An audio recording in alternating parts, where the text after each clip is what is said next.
That's how I see the world. It's knitting and then everything else. Hi Barbie, hi Ken. My job is knitting.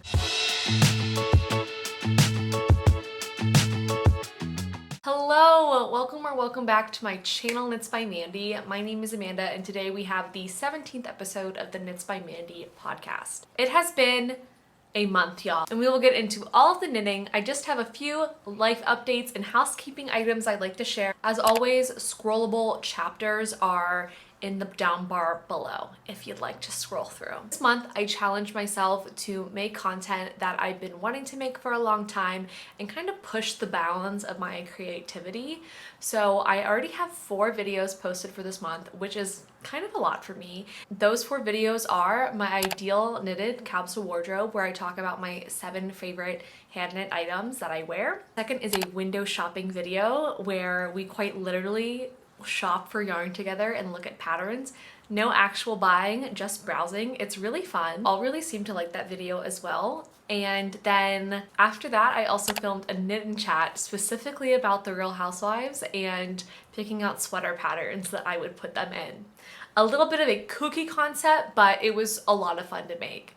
Finally, I made a process vlog for one of the finished objects I'm going to show you, the Winona dress by Sari Nordlund. And I normally don't do like shameless self-promotion, but I'm just really proud of what I've put out this past month, and it's been a really helpful outlet as I've navigated some tougher times in my professional life. I talked about this on Instagram and in my latest vlog. I got laid off at the very end of July, right after I think I'd posted the podcast episode for that month. And so I got laid off on a Tuesday, and then on Thursday, my employer let me know that a position was open up. So I ended up taking that. Needless to say, it's all been a real roller coaster of emotions. On top of that, we had a COVID scare, and it just like, has not been a great month. I feel like August for the past 2 years has been really hard for me. 2 years ago, I remember having another kind of career crisis, and I was in a other job trying to figure out what I wanted to do next. Last August, I had a really severe long COVID and I basically like didn't leave my house for the month of August. All to say, I am tired of August showing me its hands. And so for next year, I could just like have a chill August. That would be great. People were really kind and gracious to offer me their time when I posted about my job before I knew about the other opportunity, which I really was so appreciative of, especially because it was like kind of scary and vulnerable to talk about and post about in that way, but it ended up just being very helpful, and I got to talk to a lot of great people about their non-knitting interests and their non-knitting careers, or the things that they do besides knitting. That's how I see the world. It's knitting and then everything else. And just being able to put out content that you guys watch and enjoy and engage with. That also has been really fun, and I've really appreciated you being here. So just wanted to share that. That's kind of the mood setting for my month. Very low and just like kind of bumpy. And then I am going to Italy on Friday, which is crazy. It is Tuesday right now as I film, and we're just doing all that last minute travel stuff. This is my first big international trip since really before the pandemic. Last year I did go to Mexico, but it was at 2 and all-inclusive. So this is like my first trip where I am going to multiple places. Like, we're traveling, we're gonna be there for longer than 4, like we're gonna be there for 10 days. I was only in Cancun for like 4, and you know, we just kind of stayed at the resort when we went. So it's a big deal. I'm very excited. This is the first time I think I've actually ever flown with my boyfriend, which is crazy because we've been together for almost 3 years. And yeah, we're just very excited. I'm very excited and trying to channel like fresh energy in September. That being said, I'm not feeling super ready for fall yet.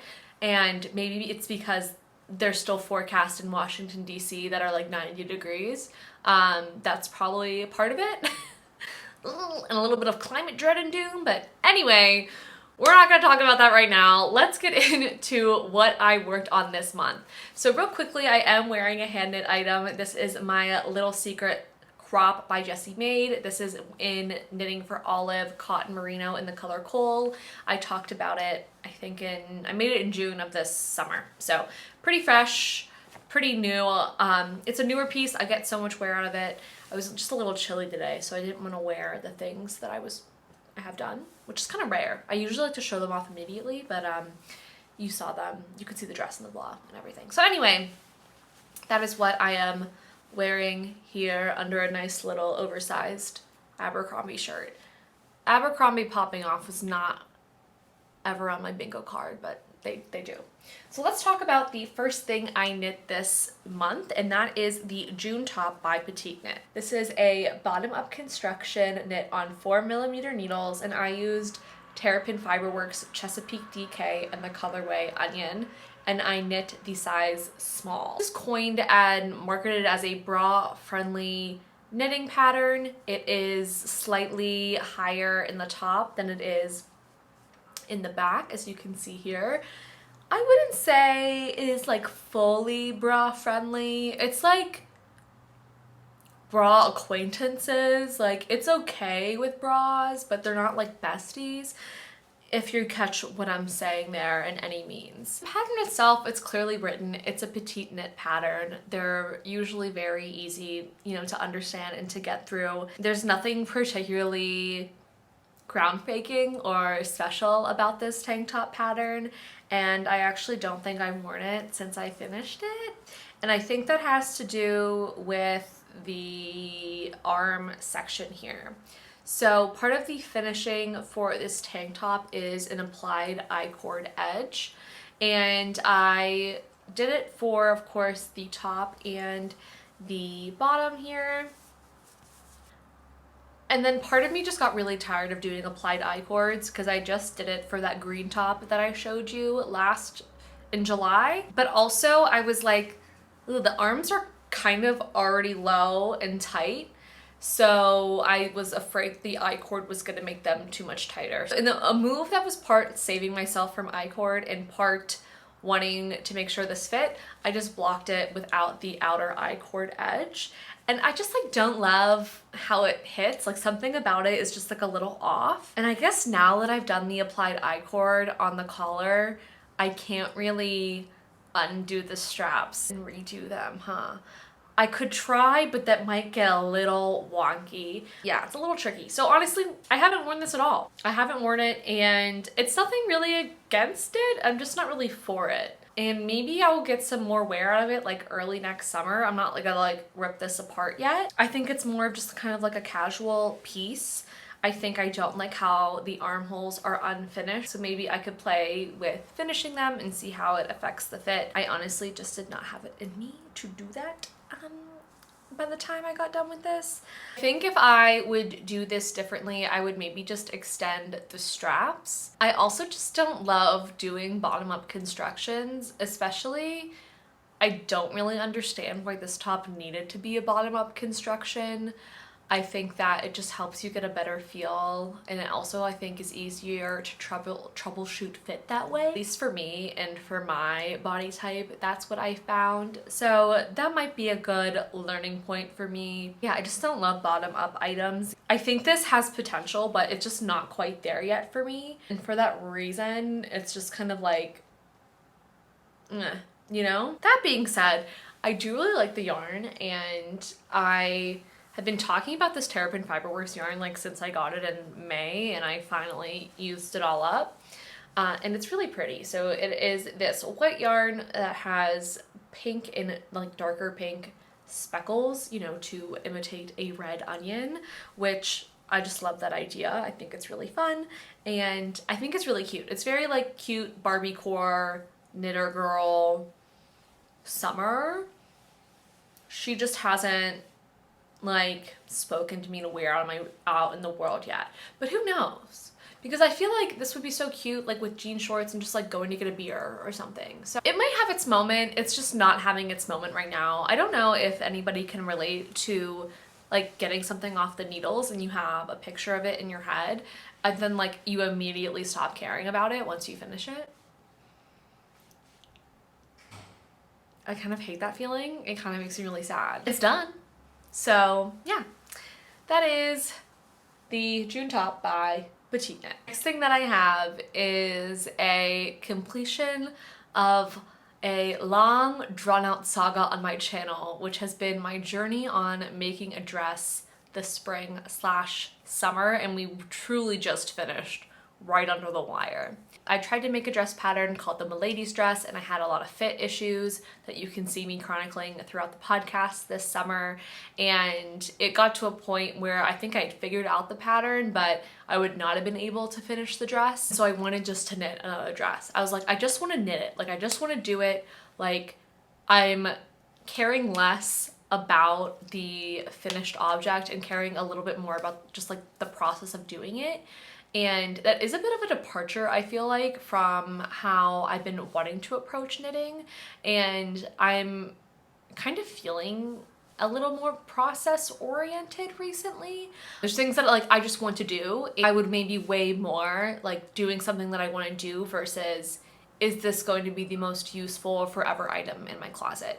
I do still try to balance those two things, and I don't think that they can't get along or work in tandem, but I am kind of just feeling myself tip just a little closer to, I just want to do that. So why don't I just do that? You know? Because that's like part of creativity. Huge revelations going on here over at Knits by Mandy. So anyway, I was working on a fingering weight dress made with Knitting for Olive pure silk, and I decided to make the exact opposite of that, which was a dress made on 5mm needles in bulky weight yarn. So this is the Winona dress by Sari Nordlund, and it is made in Sandesgarn Tykk Line. I'll put in some full like B-roll and stuff, because obviously you can't really like get the whole feel for it here. I'll show you all the top. And this is in the colorway Shocking Pink, and I knit the size medium and made gauge and everything like that. This is a very like simple pattern construction wise. You make 4 triangles and then you connect them all together, and then you just start knitting down, baby. So I made 2 modifications on this pattern. The first is the straps. So the pattern calls to make I-cord straps, and I just thought like, wow, that's a lot of dress to be held up by 2 I-cords, and it would be nice if I could get some kind of bra coverage. I felt like I would feel more comfortable wearing it. So instead of doing, I think, a 6-stitch I-cord, I ended up just doing a 9-inch strap using the like built-in I-cord method that she does for the cups, which is just slipping 3 stitches purlwise on the wrong side every row. I started like 1 row down in the cup just so it was wide enough, and when I picked up the original cast on, I just started like knitting the straps regularly and not as a I-cord. And I'm very happy with how it turned out. I think it's cute. They're a little just like thicker and sturdier, and I just feel like better about them overall. Yeah, I'm happy with that choice. The next thing I decided to do was something that I saw someone on Ravelry do, which is add waist shaping. So once I got to the widest part of my bust, which I guess was like right about here, I started making decreases for my waist. I just did some quick math with my gauge and my measurements for how many I would need to do to reach my waist measurement, and I ended up needing to do, I think, 3 increase rounds, which I did around every 5 or 6 rows. Very simple, like I just did them on the sides. I think the person on Ravelry did one in the back as well, but I wasn't sure how that was going to look, so I just did them on the sides. Happy with that, and I think it helped add just like a little definition to this dress, because something that I don't like in the project photos is it just kind of like, it's almost a line like from the bust without any kind of like definition around any sort of area, whether it is your bust or your waist. So I just wanted a little. So originally in the pattern, you start your increases right after the bust, and so since I did the decreases instead, I just tried it on, made sure that I was knitting to the smallest part of my waist, and then once I got it there, I started increasing again. So I did the amount of increases recommended on the pattern for my size, plus 3 extra to account for the waist shaping. So not too hard, not too difficult. I definitely found that this flew by pretty quickly. It took me, I think, 3 weeks to do. Once I got to the body, it just really zoomed. It just really went. And then what I really like about the bottom is it has this notched hem in the back, so that like this comes into the center, and it just kind of adds a little bit of like movement and airflow into the dress, which I like. I would say my main concern about this dress is how it will wear over time, because it is made with a bulky weight yarn. I think one thing that I might do to mitigate that is try to at least sew in some elastic to the straps, if not like around the entire armpit area. That might be something I do later down the line, and I just don't feel like motivated to do that right now, with all honesty. But I already wore this around the house last week, and I could already feel the dress like shifting downwards, which is understandable, and I completely expected that to happen. Even with the fingering weight dress that I was going to make, that pattern accounts for the weight of the dress carrying it down, and that's made with fingering weight yarn. So you can only imagine that happens at a higher rate with a bulkier weight yarn. I will see how that is. I will probably give an update maybe in a next podcast episode. I'm planning on bringing this on vacation so I can get some pictures of it in frickin' Italy, because why not? I'll let you know, I guess, how it wears from there. I'm really happy with it. I'm just proud of myself that I got a dress done. Like, this is what I wanted to do, and it wasn't exactly what I had envisioned, but I am just glad that I did it. You know, last thing that I wanted to share was how this looks folded up, to kind of give you an idea of the thickness, because that was always my like thing with especially bulky sweaters. Like, where do you put that? Like, where are you putting that in your closet or whatever? So this is it folded up into kind of like, I mean, it's this shape.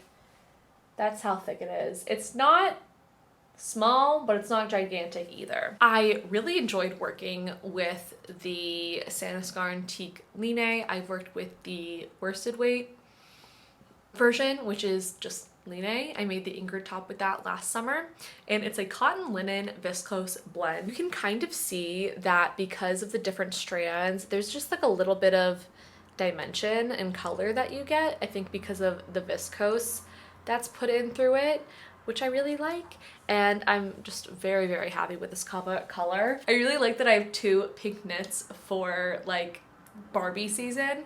Very Barbie core, very like hi Barbie, hi Ken, my job is knitting. Those are my objects from this month. After I finished the dress, I just needed to take a few days off. So we went to Pittsburgh last weekend. It was my great aunt's 90th birthday. If you remember, if you've been around, I crocheted an Afghan for my great aunt last year for her birthday.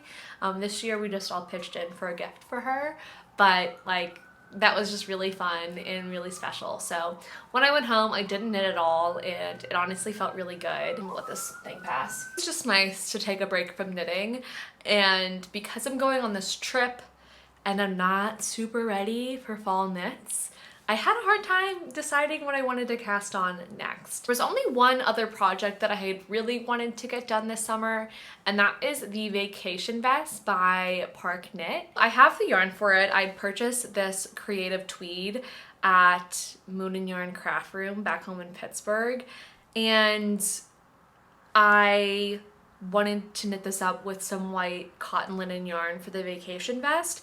I swatched for it. I have gauge and everything, but I'm like, oh, everyone's doing their fall stuff. Wouldn't it be cute to knit the vacation vest on vacation? So that was my first thought. Last night I did cast on something else. Oh, it's a mess. Great. I cast on the Ankers sweater pattern by Petite Knit, and this isn't actually the Ankers tee, it's just like the Ankers sweater without sleeves. I made the Ankers sweater last spring, and I have a picture where I had not knit the sleeves yet, and it was just really cute, and I was so tempted just to leave it as a t-shirt, and I'm thinking of doing that again. This is Knitting for Olive Cotton Merino in the colorway Elephant Blue. My thing is, I had bought this color on a whim, and I really don't like it. And so I'm actually just thinking this out all right now. Maybe I do want to cast on the vacation vest and have that on vacation with me, even if it is summery. I feel like this would be just like more fun to have and to work on during my trip. Whereas I'm just like not feeling inspired by these colors at all. So maybe this is yarn that I want to eventually destash.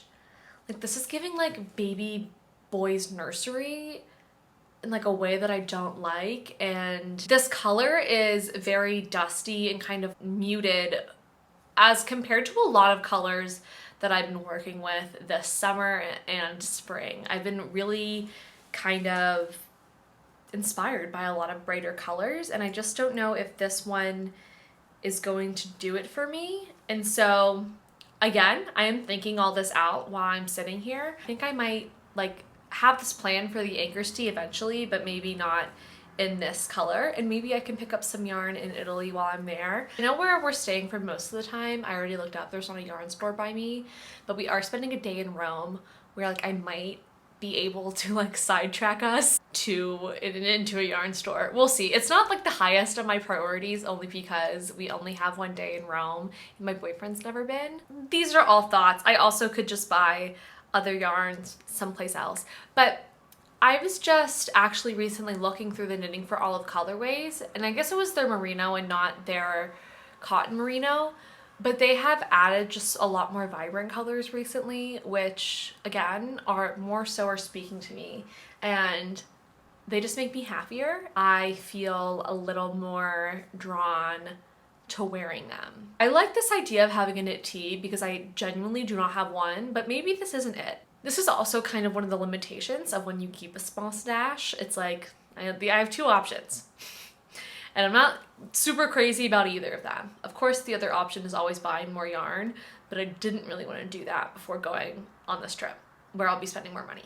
So that is a very honest look at where I am with my whips. I always feel like I have like this much of a whip to show you because, I mean, in the summer, I can get like 2 things done a month, and then I'm like, okay, here's what I have.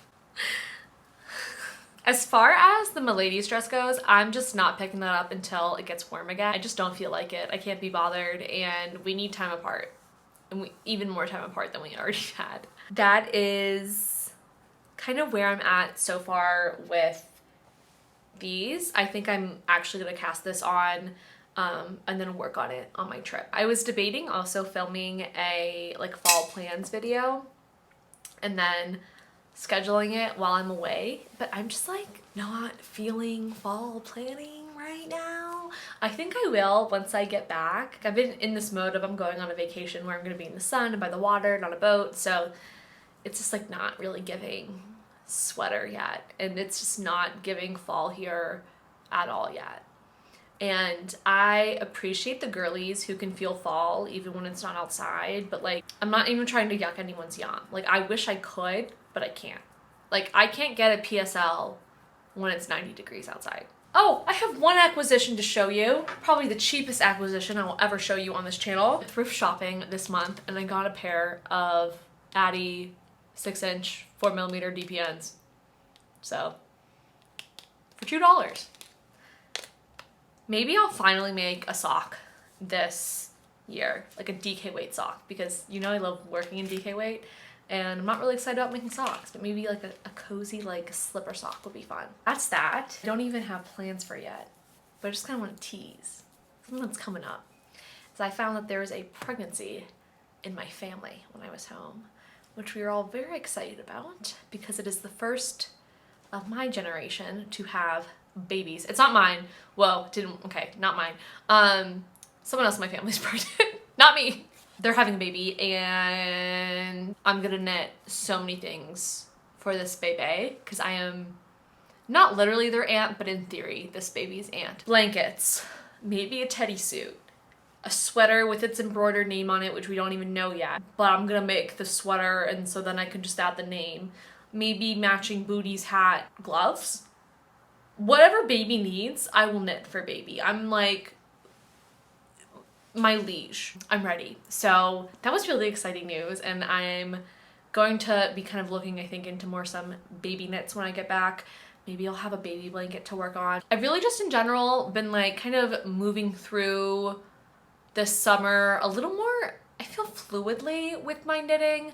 I'm enjoying processes more sometimes than the product, which is fine. And then some processes are really boring me. Like, to be honest, the June top kind of bored me to tears. This fall, I think I'm going to be exploring technique and texture. I think those are going to be my two themes, and I will eventually make a fall inspiration video just after I get back, like mid-September, and maybe then it will feel a little more like fall here. Probably not. That's what I'm looking forward to in the coming season. But if anyone just feels like so freaking weird about August, me too. Used to having horrible times in August. Also, just like when weird stuff happens in your life, like that always affects your creativity and how you'll feel about the craft. And those are just like the waves of life, baby. You know, you just have to ride them and everything passes eventually. So anyway, I'm done being philosophical this episode. I can tell you about what I have been reading. I don't often give book recommendations because I often feel a bit disingenuous doing that, because I don't take book recommendations usually from people on the internet. And that's a very broad stroke that I'm painting with. But like in general, if I'm just like swiping through Instagram stories and someone's reading a book and telling me if they liked it, that really doesn't mean anything to me. If I see a TikTok that people are talking about a book, that doesn't mean anything to me because I don't really know those people and I don't know their tastes. So that's why I always feel like, well, I wouldn't probably take my recommendation anyway. But I wanted to talk about this book because it is written by someone that I went to high school with. Fun fact about me, I went to high school with about like 600 people in my graduating class. It was huge. So this author, like, I don't know well, but I was acquainted with in high school. And when I saw someone on Instagram posted that they read it, I was like, I should read it. That's very cool. Like, someone I went to high school with wrote a freaking novel. It's really good. It is, to read from the flap of the book, because I'm not good at describing books, it blurs the lines between a literary coming-of-age narrative and a dark, unsettling horror. Chlorine is a story about the trials and tribulations of growing up in a society that puts pressure on young women in their bodies, told from an adult perspective. A powerful, relevant debut novel of immigration, sapphic longing, and fierce, defiant becoming. Which I just really appreciated. And I think a lot of what I appreciated about this book was very personal. Growing up where I grew up, I often felt that there was one way to be. And it's nice to hear a reflection, if it's not a biography obviously, but a reflection of that kind of experience. The novel follows this girl Renyu, and she's on her high school swim team, and it follows her time there, her time growing up, coming of age, and also then ultimately becoming a mermaid. It just hit a lot of notes for me that I really appreciated.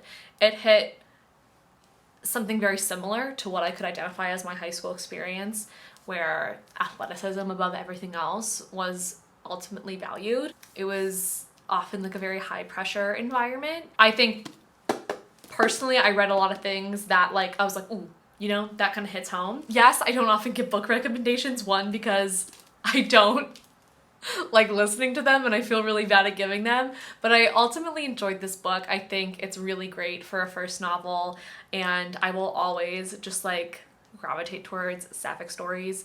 I think there need to be more of them.